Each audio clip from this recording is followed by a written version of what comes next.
أشهد أن لا إله إلا الله وحده لا شريك له وأشهد أن محمدا عبده ورسوله أما بعد فأعوذ بالله من الشيطان الرجيم بسم الله الرحمن الرحيم الحمد لله رب العالمين الرحمن الرحيم مالك يوم الدين إياك نعبد وإياك نستعين اهدنا الصراط المستقيم صراط الذين أنعمت عليهم غير المغضوب عليهم ولا الضالين إلا تنصروه وقد نصره الله إذ أخرجه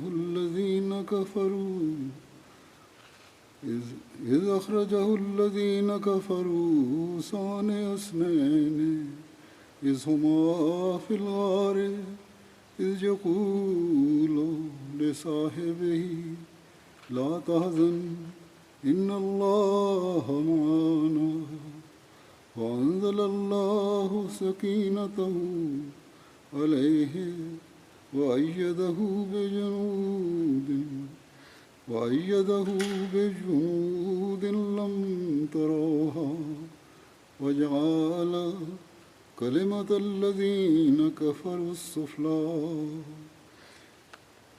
وجعل كلمة الذين كفروا السفلى وكلمة الله هي العليا وكلمة الله هي العليا والله عزيز حكيم. गुज़श्ता खुतबे में Hazrat Amirul Mominin Mwenyezi Mungu amsaidie sana anasema, katika hutuba iliyopita nilikuwa naeleza tukio la Hazrat Abubakar la pango la Thawr. Kuhusu tukio hili linaloeleza habari za kufika kwa maadui karibu na pango la Thawr, aya hiyo iliyomo katika Qur'ani tukufu, humo Allah mwenye shani ya juu anasema, tafsiri yake ni kama ifuatayo, ya kwamba kama hamtamsaidia basi Allah amekwisha msaidia walipomtoa wale waliokufuru. Alipokuwa wapili katika wawili, walipokuwa wote wawili katika pango, alipomwambia sahibu yake, usihuzunike, kwa yakini Allah yu pamoja nasi, ndipo Allah akamteremshia utulivu wake na akamsaidia kwa majeshi msiyoyaona, na akafanya neno la wale waliokufuru kuwa chini na neno la Allah ndilo la juu, na Allah ndiye ashindaye mwenye hekima.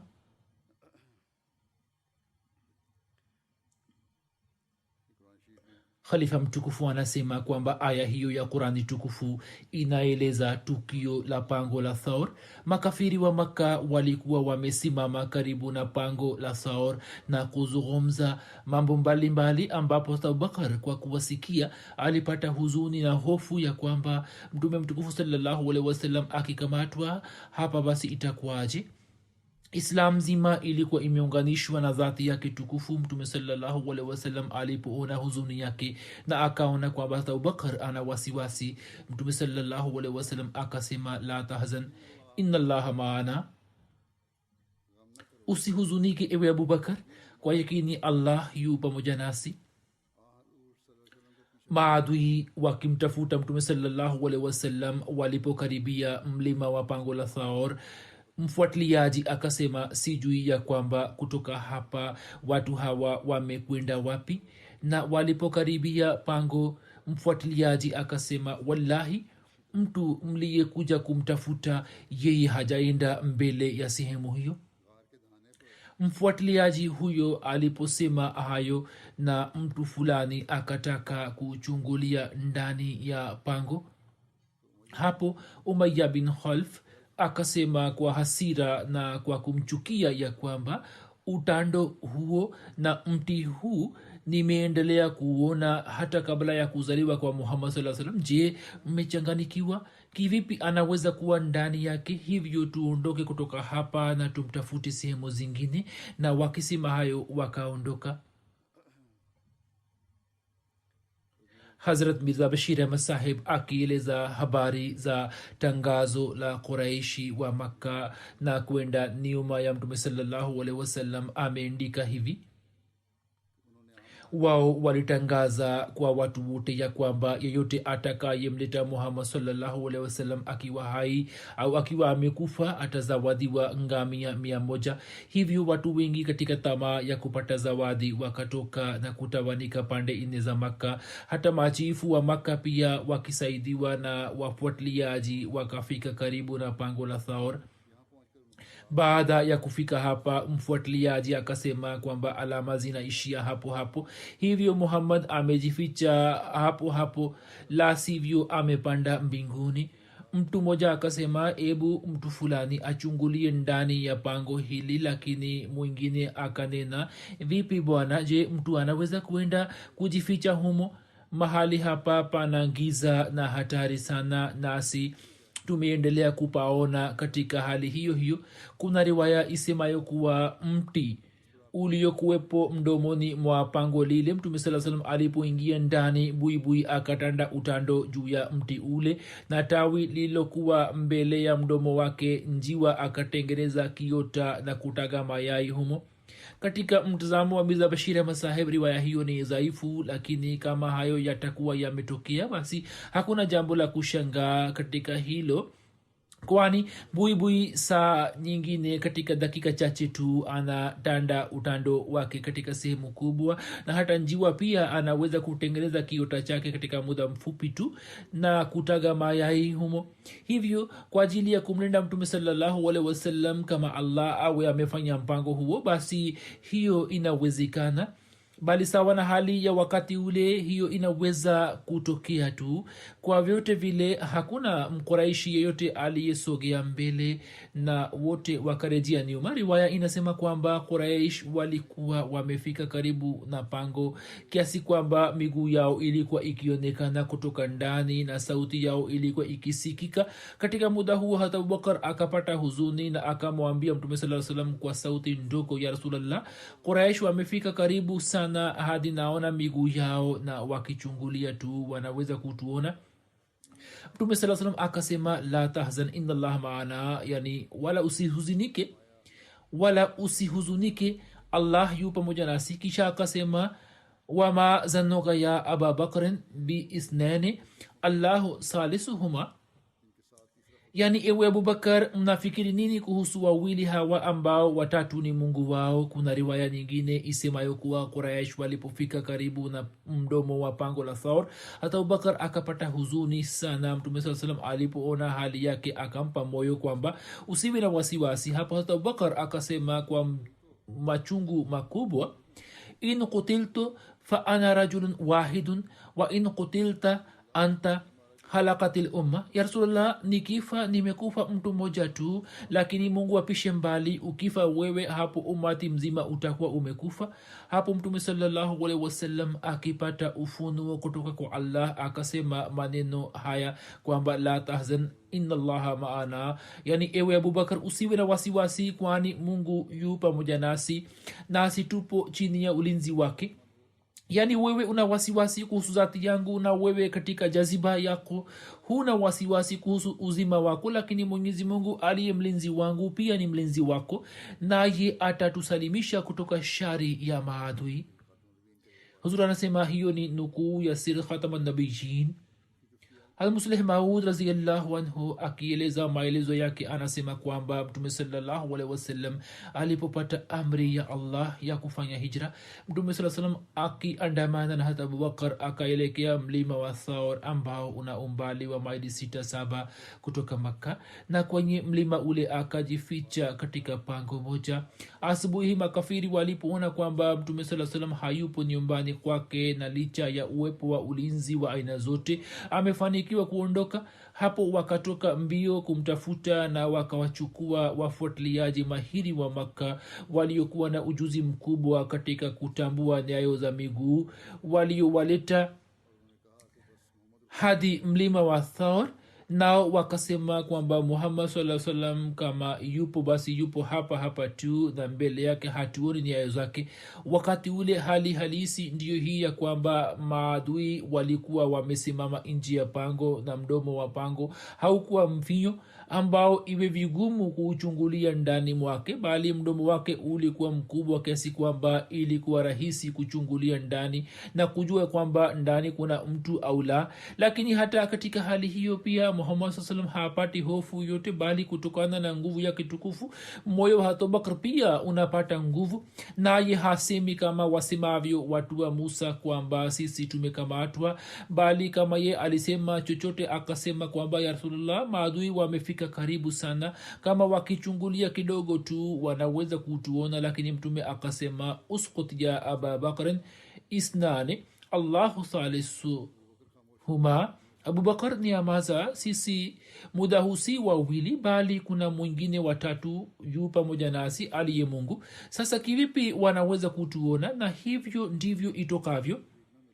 Ijapokuwa maadui walikuwa wameshafika nje ya pango, lakini hawakuweza kupata nafasi ya kuchungulia ndani na wakaondoka kutoka nje tu. Ilmuradi kuna kipengele cha tukio hilo kwamba watu wa Musa wakashtuka kusema kwamba Musa, sisi tumekamatwa. Yani wakamjumuisha Musa pamoja nao na wakazani ya kwamba sasa sote tutakamatwa na Firauni. Lakini tawakali ya Muhammad sallallahu alaihi wasallam ikaleta athari kwa mwenzake kiasi kwamba yeye hakunena kuwa sisi tumekamatwa, bali yeye akasema kwamba maadui wamefika karibu sana, kama wakitaka wanaweza kutuona. Lakini Muhammad sallallahu alaihi wasallam hakuvumilia wasiwasi hiyo pia, na akasema kwamba usiwe na fikra hiyo, sisi muda huu si wawili bali kuna dhati mwingine aliye pamoja nasi, naye ni Mungu wetu.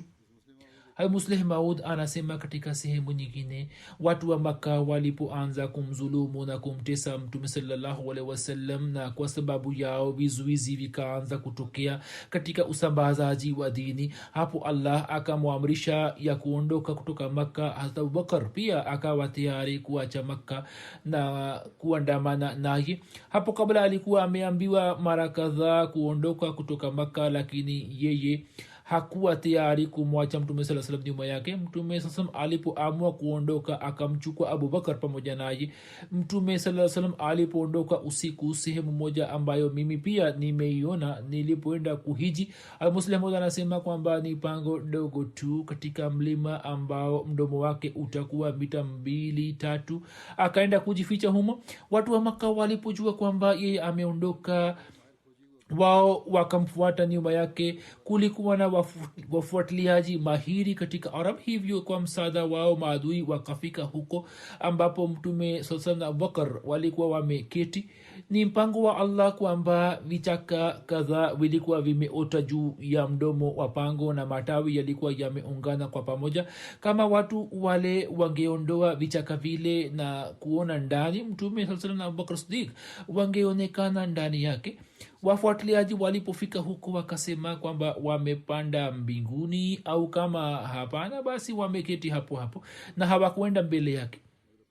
Fikirini wakati ule ulikuwa na hatari kubwa kiasi gani. Wakati ule Abubakar akapata hofu, lakini si kwa ajili ya dhati yake bali kwa ajili ya mtume. Sasa wakati ule mtume sallallahu alaihi wasallam akasema la tahzan inna Allah maana. Una wasiwasi gani? Mwenyezi Mungu yupo pamoja nasi. Kama mtume sallallahu alaihi wasallam asingemuona Allah katika dhati yake angepata hofu. Mtu mwenye ushujaa na ujasiri mkubwa akipata hali ya namna hiyo anapata hofu, lakini adui wamesimama karibu na mtume sallallahu alaihi wasallam na maadui ambao walikuwa na mpango wa kuumua tangu miaka 13 na ambao wafuatiliaji walikuwa wakiwaambia kwamba labda yeye amepanda mbinguni au amekaa hapa hapa na hakwenda mbele yake. Wakati ule mtume saa salam anasema la tahzan inna allaha maana, Mungu yu pamoja nasi, una haja gani ya kupata hofu? Hivyo hiyo ilikuwa maarifa ya Allah iliyomfanya mtume kutamka hayo. Mtume sallallahu alaihi wasallam alikuwa akimwona Allah katika dhati yake na alikuwa akifahamu kwamba nikiangamia maarifa ya Allah itaangamia, hivyo hakuna awezaye kuniangamiza. Hadha Masihi Maud alayhi salam anasema Hat Isa alayhi salam alikuwa amemchagua mtu mmoja tu kama sahibu yake, yani Thoma. Kama nabii wetu mtukufu wakati wa kuhamia Madina alikuwa amemchagua Abubakar Siddiq, kwani serikali ya Roma ilikuwa imetangaza kwamba Hat Isa ameasi, na katika kosa hilo hilo Pilatus pia alikuwa ameuawa, kwani yeye ndani kwa ndani alikuwa ameunga mkono na Hat Isa alayhi salam na mkewe pia alikuwa mfuasi wa Hat Isa.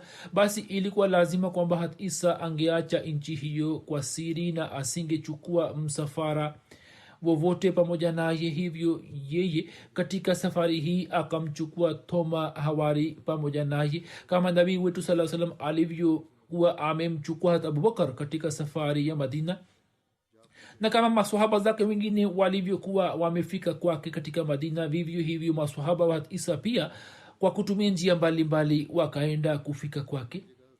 Kisha katika sehemu nyingine Masihi Maud alayhi salam anasema ya kwamba uaminifu hata Abubakar Siddiq radhiyallahu anhu ulizihiri katika muda ule wenye shida ambapo mtume sallallahu alaihi wasallam akazingirwa. Ijapokuwa rai ya baadhi ya makafiri zilikuwa za kumfukuza nje ya nchi, lakini shabaha na rai hasa ilikuwa ni ya kumua. Katika hali hiyo hata Abubakar akaonyesha mfano wa uaminifu na unyofu wake ambao utabaki kama mfano hadi milele. Katika muda ule wenye ziki, kuchagua kwa mtume sallallahu alaihi wasallam Abubakar Siddiq ni dalili kubwa juu ya uaminifu na unyofu wake. Hiyo ndiyo ilikuwa hali ya mtume sallallahu alaihi wasallam wakati ule. Alikuwa na maswahaba 80 akiwemo Hat Ali radhiyallahu anhu, lakini miongoni mwa hawa wote mtume sallallahu alaihi wasallam akamchagua Hat Abubakar Siddiq kama sahibu yake. Humo kuna siri gani?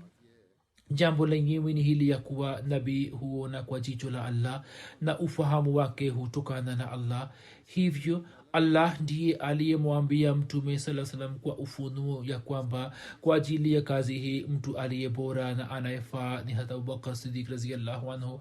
Abubakar katika hali ile ya ziki pia akawa pamoja naye. Wakati huo ulikuwa mgumu sana. Hat Masih alipokabili muda wa namna hiyo, wafuasi wake wakamwacha na kumkimbia, na mmoja wao akamlaani, lakini maswahaba watukufu kila mmoja wao akaonyesha mfano wa uaminifu kamili. Hata Abubakar radhiyallahu anhu akamsaidia kweli kweli, na katika pango moja linaloitwa pango la Thawr wakaenda kujificha. Makafiri wenye shari waliokuwa wameshapanga njama za kumuuzi wakimtafuta wakafika nje ya pango. Hata Abubakar Siddiq akasema maadui wamefika juu yetu, na kama mmoja wao akichungulia ndani atatuona nasi tutakamatwa.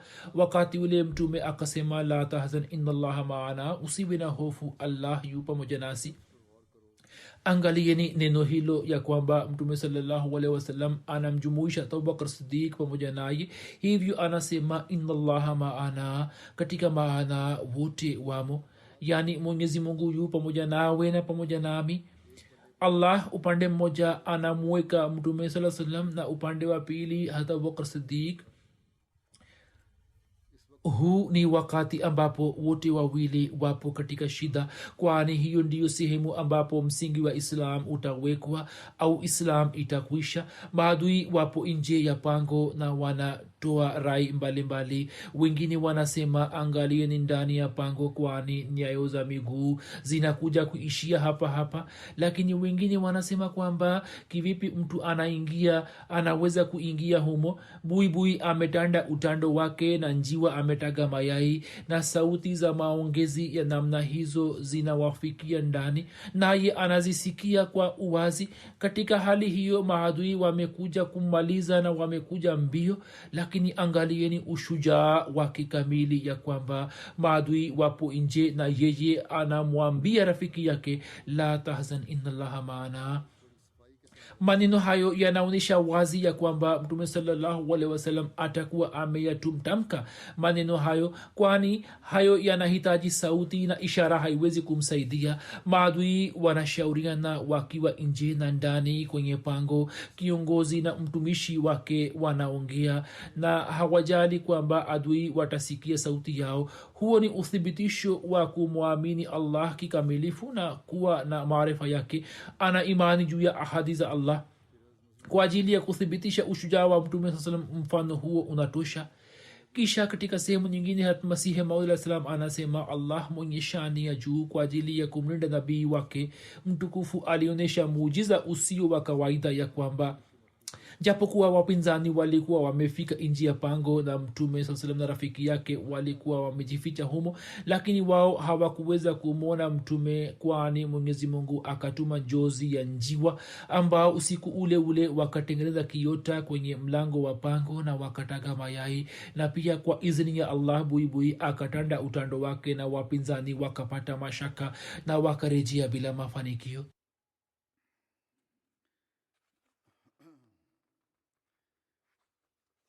kisha riwaya inasema ya kwamba sawa na mpango uliopangwa kabla, kijana wa hat abubakar hat abdullah bin abubakar wakati wa usiku alikuwa akija katika pango la thaur na kutoa taarifa zote za makka na akipata miongozo. kisha asubuhi alikuwa akiondoka ili ionekane kwamba usiku yeye alikuwa amelala katika makka. na pia kuna uhudari wa amir bin fuhaira ambaye usiku baada ya kukamua maziwa ya mbuzi alikuwa akiwarudisha mjini, na katika safari hiyo hiyo alikuwa akifuta alama za miguu ya hat abdullah bin abubakar.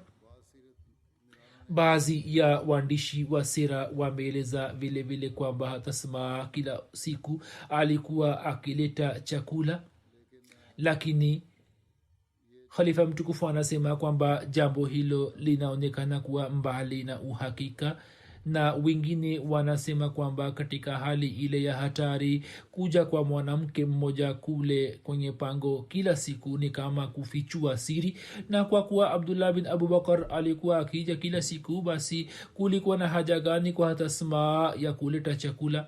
kwa vyote vile allah anajua vizuri. siku 3 zikapita. watu wa maka waliposhindwa kuwatafuta katika maeneo ya karibu, wakishauriana kwa pamoja na wakitangaza tangazo la kutoa zawadi kubwa, wakawatuma watangazaji katika vijiji vingine waliokuwa wakitangaza kwamba mwenye kumleta muhammad saa salam akiwa hai au amekufa atazawadiwa ngamia 100. tamaa ya zawadi kubwa ikawapa watu wengi hamasa ya kumtafuta tena. upande wa pili, siku 3 zilipokwisha sawa na ahadi, abdullah bin uraqat akaja na ngamia. katika riwaya moja ya sahih bukhari imeendikwa ya kwamba abdullah bin uraqat alikuwa ameambiwa ya kwamba yeye baada ya siku 3 atakuja na ngamia na atakuja wakati wa asubuhi. riwaya hiyo inaonyesha kwamba safari ya madina kutoka pango la thaur ilikuwa imeanza katika muda wa asubuhi, lakini kuna riwaya nyingine ya bukhari isemayo kuwa safari ilikuwa imeanza usiku. hivyo hatabishir ahmad saheb akieleza kuhusu abdullah bin uraqat anaandika kwamba mtume saa salam na abubakar sidiq walikuwa wamemkabizi abdullah bin uraqat ngamia na walikuwa wamemfahamisha kwamba baada ya mausiku 3 siku ya 3 asubuhi alete ngamia katika pango la thawr. hivyo yeye sawa na mpango huo akafika huko. hiyo ni riwaya mashuhuri ya bukhari, lakini wanahistoria wanaandika kwamba mtume sasam alikuwa ameondoka usiku, na hata kuna riwaya ya pili ya bukhari pia inasadikisha habari hiyo, na hiyo ndiyo inayoeleweka zaidi ya kwamba mtume sasam atakuwa ameondoka usiku. mtume saa salam aliondoka usiku wa jumatatu ambayo ilikuwa rabiul awal tarehe mosi. sawa na ibn saad, mtume saa salam aliondoka tarehe 4 ya rabiul awal na ilikuwa usiku wa jumatatu. tarehe mosi iliyotajwa hapo juu ni riwaya ya khamis. mwandishi wa maelezo ya sahih bukhari alama ibn hajar asqalani anaandika kwamba imam hakim alisema kuwa kuna rai tofauti ya kwamba kuondoka kwa mtume saa salam kutoka makka ilikuwa siku ya jumatatu na alipoingia madina siku ile pia ilikuwa jumatatu. muhammad bin musa khwarzmi anasema mtume saa siku ya alhamis aliondoka kutoka makka. alama ibni hajar akichambua riwaya zote anasema kwamba siku ya alhamis mtume saa alikuwa ameondoka kutoka makka na baada ya kuishi katika pango kwa mausiku matatu yani ijumaa, jumamosi na jumapili, kisha usiku wa jumatatu akaelekea madina. kuna ngamia anayejulikana kwa jina la kaswa. mtume saa salam alipanda juu yake. hata abubakar akampandisha amr bin fuhaira pamoja naye na uraqat akapanda juu ya ngamia yake. hata abubakar alikuwa na mali yake yote kama dirhamu 5,000 au 6 katika nyumba yake ambayo akaichukua pamoja naye. sawa na riwaya zingine amr bin fuhaira na hat asma wakaleta chakula kilichokuwa na nyama ya mbuzi iliyokangwa, lakini walipofika huko wakajua kwamba hawana kitu chochote cha kufungia chakula na mtungi wa maji. hapo hat asma akachana shuka yake na akitumia kipande cha shuka akafunga chakula na mtungi wa maji. nabii saa salam akampatia tasma bishara ya kupata nitaq 2 katika peponi na akawasindikiza. kisha akifanya dua hii akaanza safari yake: allahumma ashabni fi safari wakhlufni fi ahli.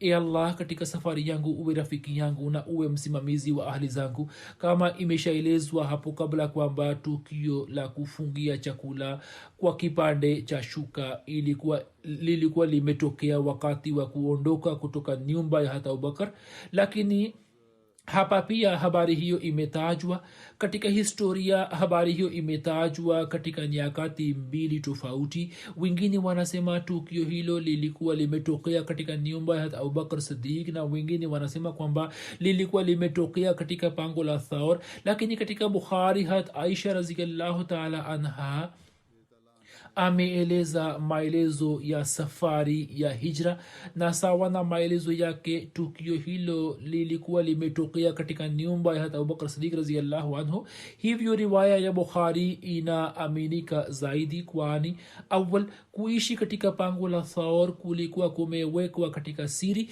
hivyo kwenda kwa hatasma kule na chakula kunaleta mashaka. na pia hat amir bin fuhaira na hata abdullah bin abu bakar walikuwa wakienda kule kwa siri, hivyo kwenda kwa mwanamke kule ni kama kinyume cha ulinzi na tahadhari.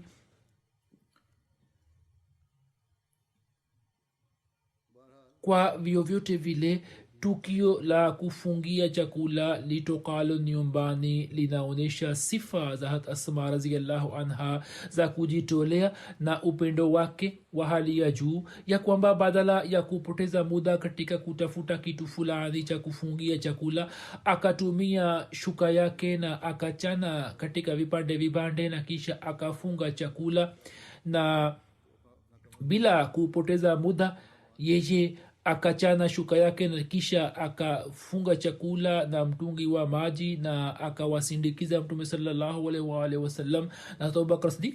hivyo sawa na riwaya ya bukhari inaonekana kuwa tukio la kufungia chakula litakuwa limetokea katika nyumba ya hata abubakar siddiq radhiallahu anhu na si katika pango la Thawr. wallahu alam. hata sma anasimulia kwamba mtume sallallahu alaihi wasallam na abubakar walipotoka kwa ajili ya hijra, hazrat abubakar akachukua mali yake yote ambayo ilikuwa kama dirhamu 5,000 au 6. ye anasema kwamba babu yetu abu kahafa akaja kwetu wakati ule macho yake yalikuwa yameshazofika sana. ye akasema wallahi ninafikiria kwamba yeye yani hata abubakar kwa kupitia dhati yake amewatieni katika shida na pia amewatieni katika shida kuhusu mali yake. hata sma anasema nikasema hapana baba yangu, hapana babu yangu, hapana, bali yeye ametuachia mali nyingi. hata sma anasema nikachukua mawe na nikayaweka kwenye sehemu ile ambapo baba yangu alikuwa anaweka mali yake, kisha nikayafunika na kitambaa na kisha nikashika mkono wa babu yangu na nikasema kwamba babu, weka mkono wako juu ya mali hiyo. Ye akaweka mkono wake na akasema kwamba haina shida, kama amewaachia mali nyingi kiasi hicho basi amefanya vizuri. hata Asma anasema kwamba wallahi hata Abubakar alikuwa hakutuachia chochote, lakini mimi nilikuwa nataka kumtuliza babu yangu tu kwa njia hiyo. Hazrat Mirza Bashir Ahmad Saheb akieleza tukio la kuondoka kutoka pango la Thaur anaandika hivi: Mtume sallallahu alaihi wasallam akitoka kutoka pango la Thaur alipanda ngamia anayejulikana kwa jina la Al-Qaswa, na hata Abubakar na mtumishi wake Amr bin Fuhaira wakapanda ngamia mwingine. Mtume sallallahu alaihi wasallam akaona Makka kwa mara ya mwisho na akasema kwa huzuni, e Makka, mimi nakupenda sana, lakini watu wako hawanitaki niishi humo. Wakati ule hata Abubakar akasema, watu hawa wamemfukuza nabii wao, sasa watu hawa lazima wataangamia. Al-Musleh Maud anasema ya kwamba baada ya kukaa katika pango lile kwa siku 2 sawa na mpango uliopangwa kabla, vipando vilikuwa vimefikishwa kwenye pango la Thaur na Muhammad sallallahu alaihi wasallam na wenzake wakapanda ngamia. Mtume sallallahu alaihi wasallam na mtu mwenye kuonesha njia wakapanda ngamia moja. Zura amesema riwaya moja inasema hivi kwamba kulikuwa na ngamia wawili tu, na nyingine inasema kwamba kulikuwa na ngamia watatu.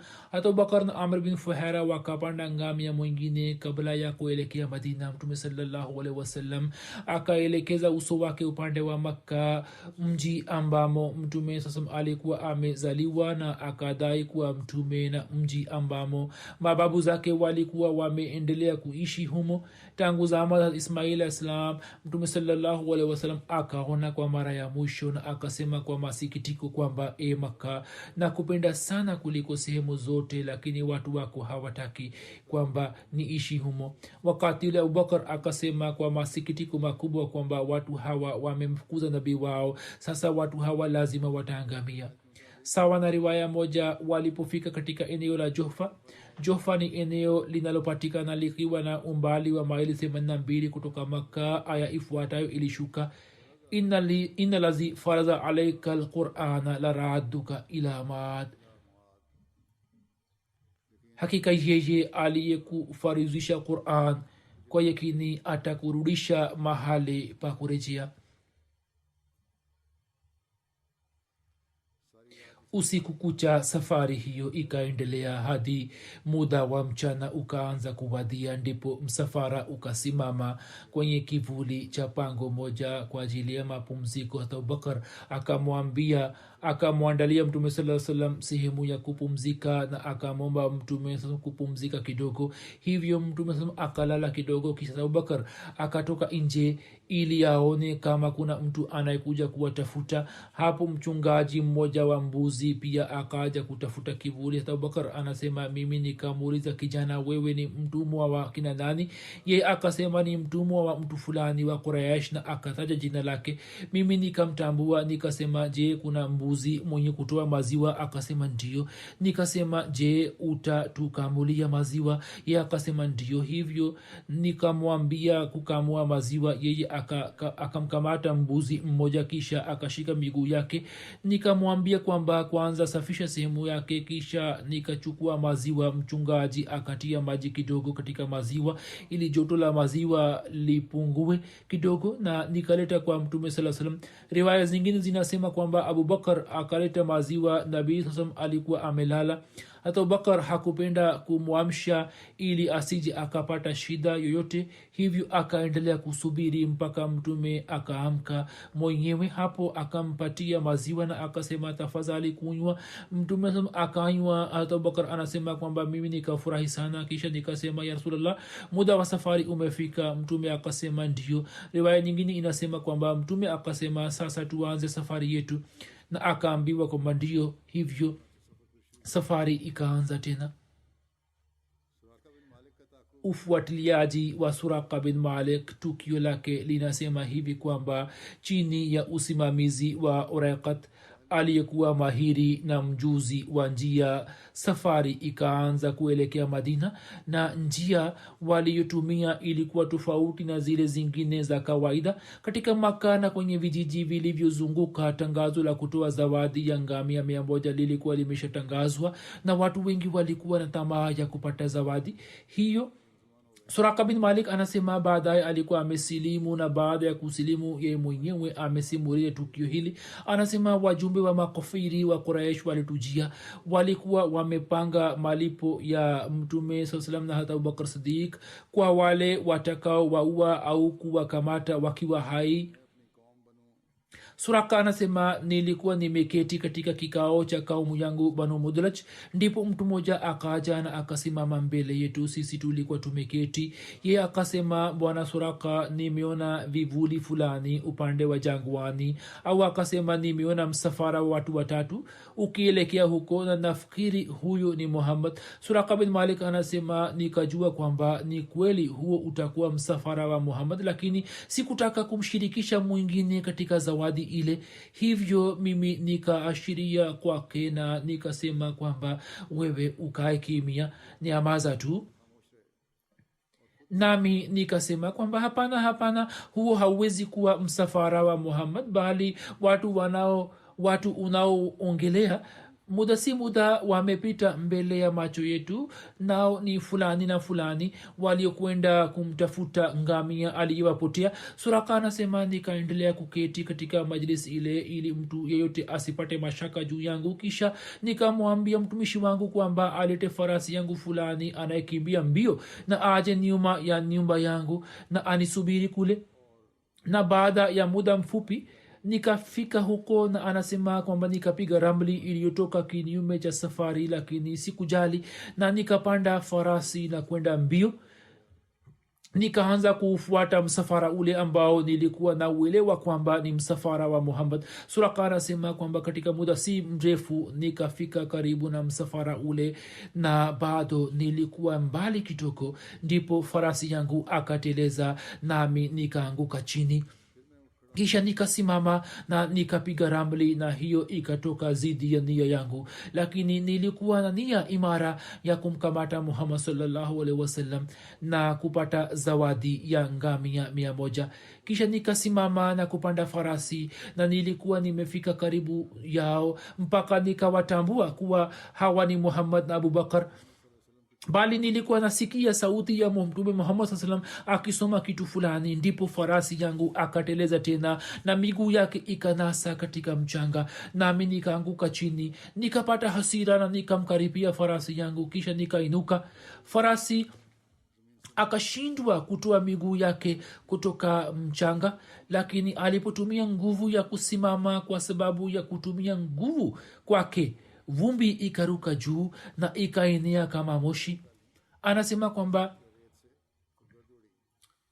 Suraka anasema kwamba hapo nikapiga ramli tena kwa mara ya tena, na safari hii pia matokeo yake yakatokea kinyume cha matarajio yangu. Mimi nikawaita nikiwa mbali na nikasema kwamba nini, hamtapata madhara yote kutoka kwangu. Hapo Mtume akamwambia hata Abubakar kwamba umuulizi anataka nini. Ye akasema mimi ni Suraka, nataka kuongea nani. Hapo wao wakasimama. Suraka akawaambia kwamba watu wa Makka wameweka zawadi ya ngamia 100 kwa yule atakaye wakamata wakiwa hai au wamekufa, naye katika tamaa hiyo hiyo amekuja nyuma yao. Lakini kilichotokea kwangu kimenifanya kuwa na imani kwamba mimi siku sawa.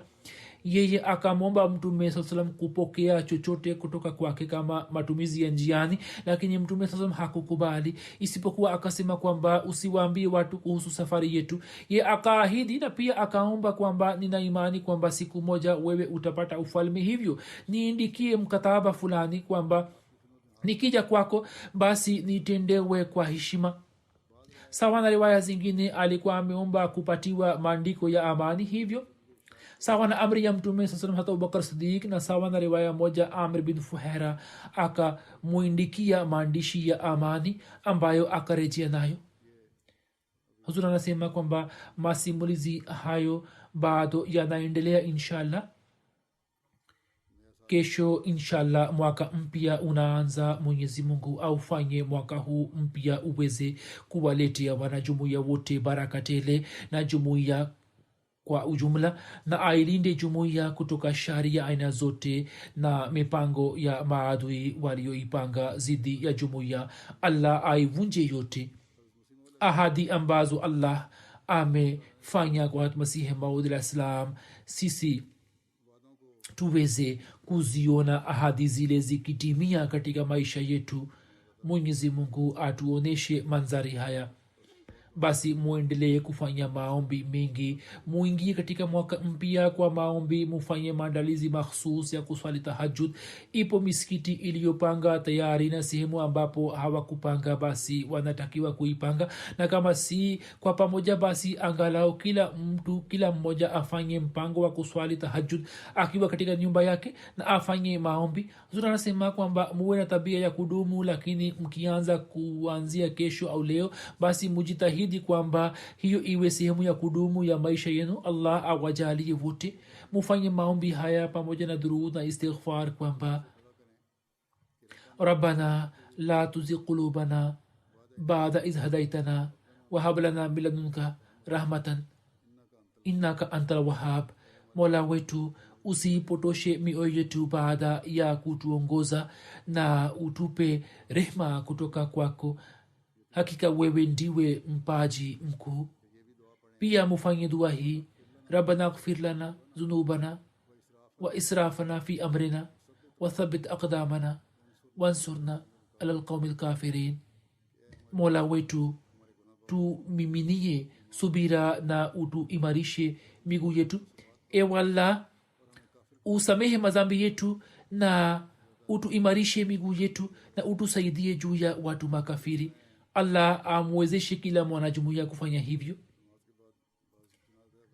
muda huu baada ya swala ya ijumaa nitasalisha sala ya jeneza ghaibu. ningependa kueleza machache kuhusu marehemu waliofariki dunia hivi majuzi. marehemu wa kwanza ni mheshimiwa Malik Faruk Ahmad Khokhar saheb aliyewahi kuwa amir wa wilaya Multan.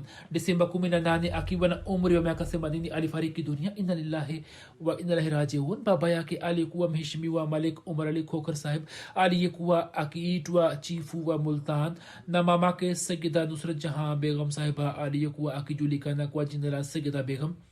huyo alikuwa binti ya Mir Muhammad Ishaq sahib. Hazrat Malik Umar Ali sahib ndiye aliyekuwa amekubali jumuiya katika zama za Khalifsi Thani radhiyallahu anhu katika ujana wake, na alikuwa amekwenda Qadian na kufanya bayati yake.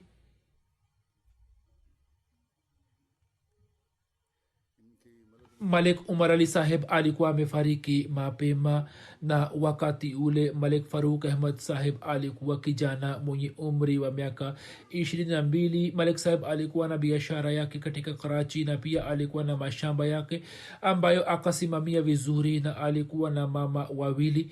yeye akawatumikia vizuri mama zake na ndugu zake wote kwa pamoja. Malik Faruk Khokhar saheb aliweza kuitumikia jamaat kama qaid wilaya Multan, qaid Majlis Khudamul Ahmadiyya wilaya Multan na kisha qaid ilaka Multan kwa muda mrefu, na katika zama hizi pia akaendelea kutoa huduma kama amir wa mji wa Multan. mwaka 1968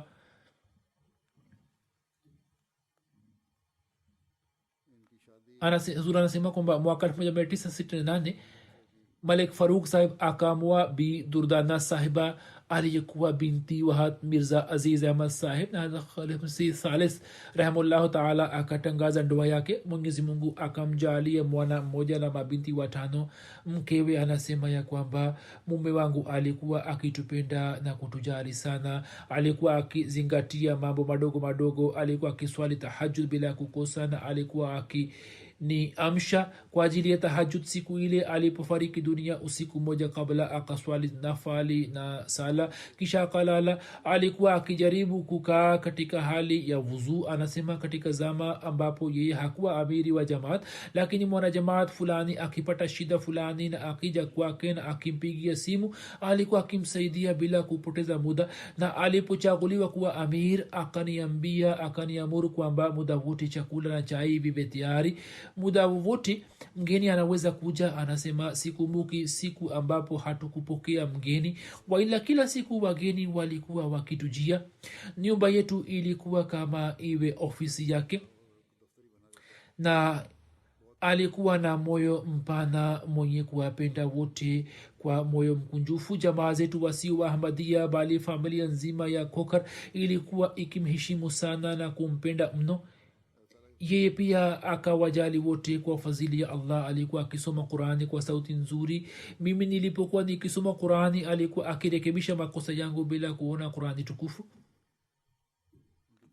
kijana wake talha anasema kwamba baba yetu aliwahudumia vizuri mama zake wote wawili na hakutofautisha baina yao na akasimamia ndoa za ndugu zake wote nyumba yake ilikuwa wazi kwa watu wote kama ulivyokuwa moyo wake hasa kwa ajili ya watumishi wa jamaat alikuwa na nyumba moja katika mji wa mari na alikuwa akisema kwamba nyumba hiyo nimeijenga kwa ajili ya jamaat na hakumkataa mtu yeyote mtu akipenda kwenda huko alikuwa anakwenda kuishi katika nyumba ile mwaka 1980 serikali ilipoleta kanuni dhidi ya jamaat katika muda ule wa majaribio kwa fadhili ya allah kwa kutumia dhati yake yenye ushujaa akaendelea kuwapa moyo wanajamaat wa mji na wilaya ya multan katika safari ya hijra ya Khalifah Masih Rabi rahimahullah taala kwa fadhili ya allah aliweza kuwa mjumbe wa msafara huo na katika sehemu moja akauongoza msafara huo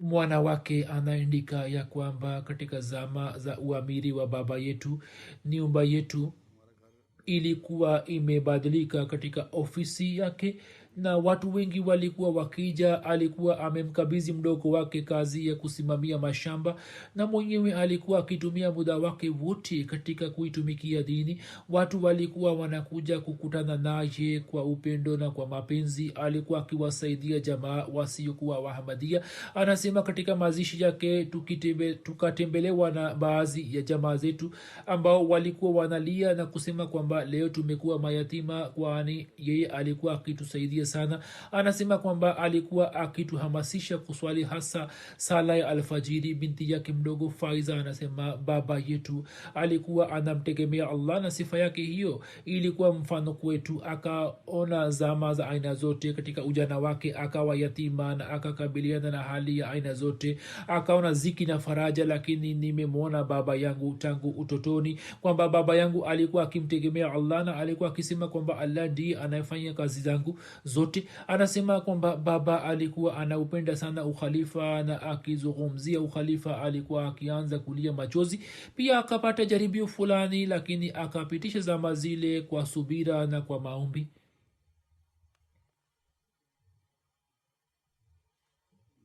mdogo wake malik tarik ali khokar aliyetokana na mama yake wa pili anasema nilikuwa na umri wa miaka 9 alipofariki dunia baba yangu na kaka yangu ndiye malik faruk alikuwa kijana mwenye umri wa miaka 22 lakini akatulea kama baba na katika maisha yote sikuhisi kwamba mimi sina baba kisha anaandika kwamba jamaa zetu wasio wa ahmadia walikuwa wakimheshimu sana naye pia alikuwa akiwapenda mno alikuwa anawatimizia mahitaji ya familia nyingi na akawasaidia wanafunzi wengi katika kulipa ada zao mpaka wakapata ajira kisha anasema kaka yangu alikuwa akiwapatia watu mkopo na hakusema kwamba wamrudishie mkopo wake muda wote alikuwa akitoa kwa nia ya kuwapa kama mkopo mwema wanajumuia wapya walio wengi wanasema kwamba tulipoingia katika jamaat malik saheb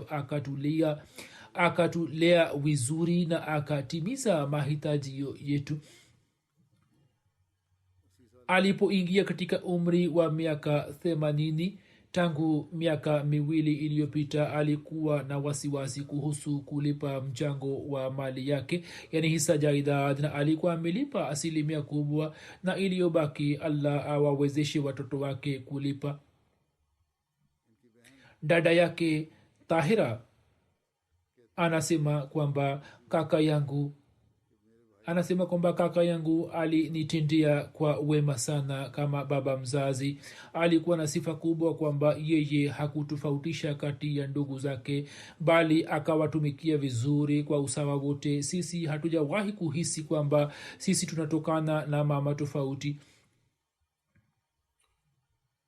Anasema kwamba yeye alikuwa baba kwangu kama baba anavyomsaidia bintiye katika ziki na faraja, yeye pia alikuwa akinisaidia. Kisha bintiye Namuseher anasema kwamba kuna sifa zilizokuwa wazi katika maisha ya baba yetu na tunazikumbuka mara kwa mara, ambazo ni sifa ya ukarimu na upendo wake kwa wote. Kisha anasema hali ya ukarimu wake ndiyo hii kwamba chakula kilikuwa kikipikwa nyumbani na ghafla tu wageni wamekuja, hapo chakula kimepelekwa nje kwa ajili ya wageni na sisi tulikuwa tukila mayai tu. Kisha anasema kwamba yapo makosa yatokayo maishani, binadamu anakosea na hapo kwa sababu yake yeye pia yani baba yetu pia akapita katika majaribio, lakini hakutamka neno lolote zidi ya ukhalifa ili tupate wazo kwamba khalifa wa zama ametoa uamuzi usiofaa. Katika nyumba yetu tulikuwa tunafanya maandalizi maalum ya kusikiliza hutuba na mambo ya jamaati yalikuwa yanafanywa. Allah amghufiri na amrehemu na awajalie watoto wake subira na uvumilivu na awasaidie kuzidi katika mema.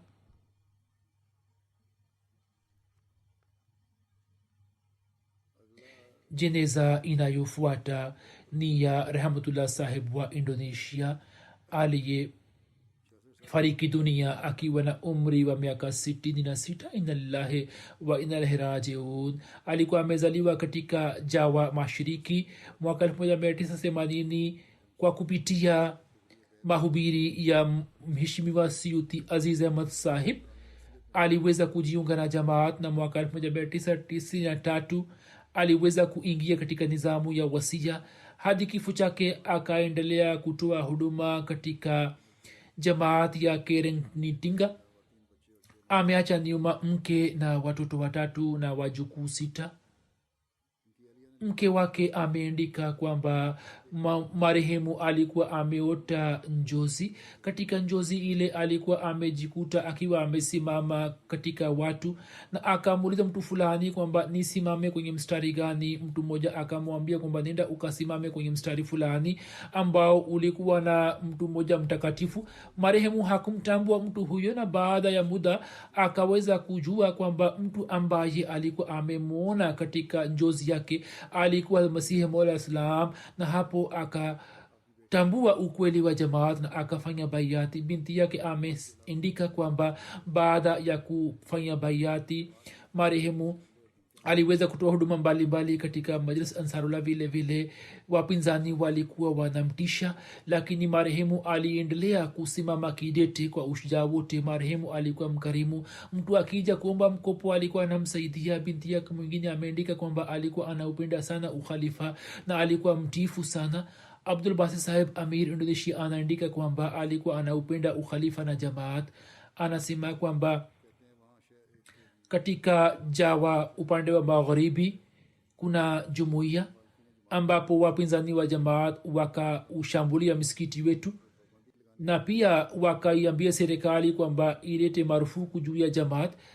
Katika hali hii marehemu akaendelea kusimama kidete na akaendelea kutoa majibu ya shutuma zao, na kwa kupitia juhudi zake jumuiya ile bado ipo na inaendelea kusonga mbele. Mwenyezi Mungu amghufirie na amrehemu na awajalie watoto wake waweze kuendeleza mema yake.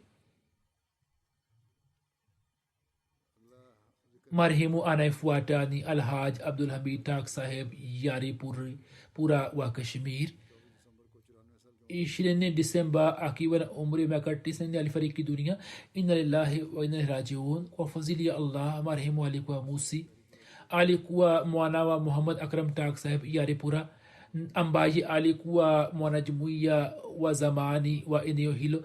Marehemu alikuwa mkimya mwenye tabia ya bashasha na alikuwa mtu mtakatifu. Aliweza kuitumikia jamaat kwa muda mrefu. Aliwahi kuitumikia jamaat kama amir wa jimbo na pia amir wa wilaya na nazim Ansarullah, na pia akaendelea kutoa huduma mbalimbali katika tawi lake.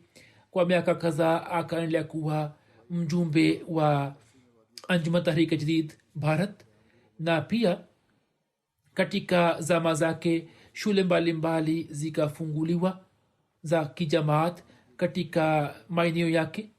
Marehemu alikuwa anawahamasisha vijana ili waweze kujifunza elimu mbalimbali na alikuwa anawasaidia, na alikuwa anapata heshima kubwa sana katika maeneo ya Yaripura. Mwenyezi Mungu amghofirie na amrehemu na awajalie watoto wake waweze kuwa wema na waendelee kutoa huduma ya kijamaati.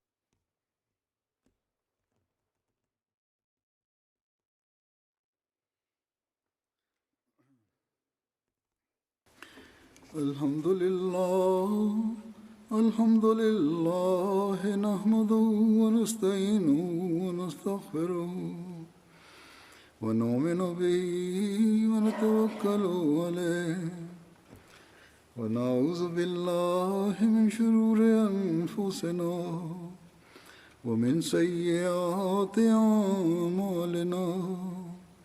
من يهده الله فلا مضل له ومن يضلل فلا هادي له ونشهد أن لا إله إلا الله ونشهد أن محمدا عبده ورسوله. عباد الله رحمكم الله، إن الله يأمر بالعدل والإحسان وإيتاء ذي القربى وينهى عن الفحشاء والمنكر والبغي يعظكم لعلكم تذكرون. اذكروا الله يذكركم وادعوه يستجب لكم ولذكر الله أكبر.